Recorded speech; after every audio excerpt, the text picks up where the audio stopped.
Hi hello welcome to ABJ story. రోజు అన్నం పప్పు కూర తిని తిని బోర్ కొట్టింది. సో ఇవాళ పాలక్ పన్నీర్ విత్ చపాతీ తిందాం అనుకుంటున్నా. మరి పాలక్ పన్నీర్ ఎలా చేశానో చూద్దామా. నేను బాగా కడిగిన ఒక కట్ట పాలకూరని కాడలతో పాటు తీసుకున్నాను. అలా నీట్గా వాష్ చేసిన పాలకూరను ఒక గిన్నెలో వేసి మునిగేదాకా వాటర్ పోసి దాన్ని బాయిల్ చేయాలి. జస్ట్ వాటర్ బాయిల్ అవుతే చాలు. తర్వాత ఈ హాట్ వాటర్లో ఉన్న ఈ పాలకూరని తీసి కోల్డ్ వాటర్లో వేయాలి.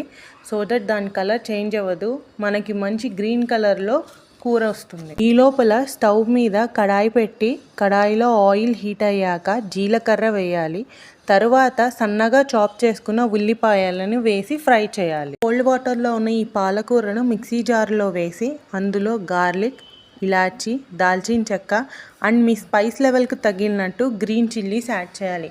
మనం ఇంకా విడిగా పొడి కారం యాడ్ చేయము. సో మీ స్పైస్ లెవెల్స్కి తగ్గట్టు కూరకి సరిపడే అంత కారాన్ని ఈ గ్రీన్ చిల్లీస్లోనే వేసేసుకోవాలి. నేను నువ్వులు యాడ్ చేశాను, అది ఆప్షనల్.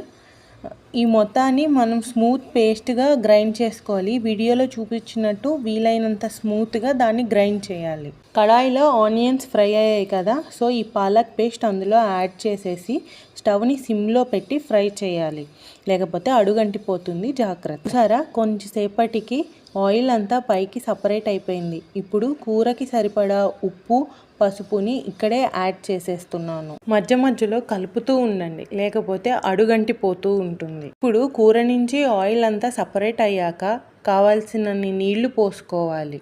ఈ లోపల పన్నీర్ని చిన్న చిన్న క్యూబ్స్గా కట్ చేసుకుని ఉంచుకోవాలి. అలా కట్ చేసుకున్న పన్నీర్ ముక్కలని గ్రేవీలో వేసేయాలి. నేను జీలకర్ర పొడి, ధనియాల పొడిని కూడా యాడ్ చేశాను. ఇప్పుడు స్టవ్ని సిమ్లో ఉంచండి. ఈ లోపల నేను చపాతీలను కూడా రెడీ చేసేసుకుంటున్నా. పాలక్ని న్యూట్రిషనల్ పవర్ హౌస్ అంటారు. అందులో చాలా vitamins, minerals and good quantity of fibre ఉంటుంది.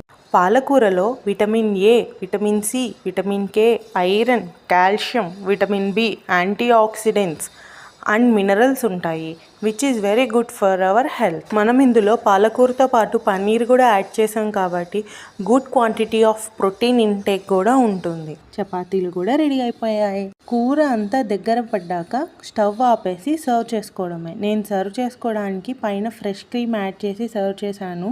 టేస్ట్ బాగా ఎన్హాన్స్ అవుతుంది. ఇంకా టేస్ట్ అంటారా, ఆహా ఏమి రుచి, తినరా మై మరచి. లైక్ చేయండి.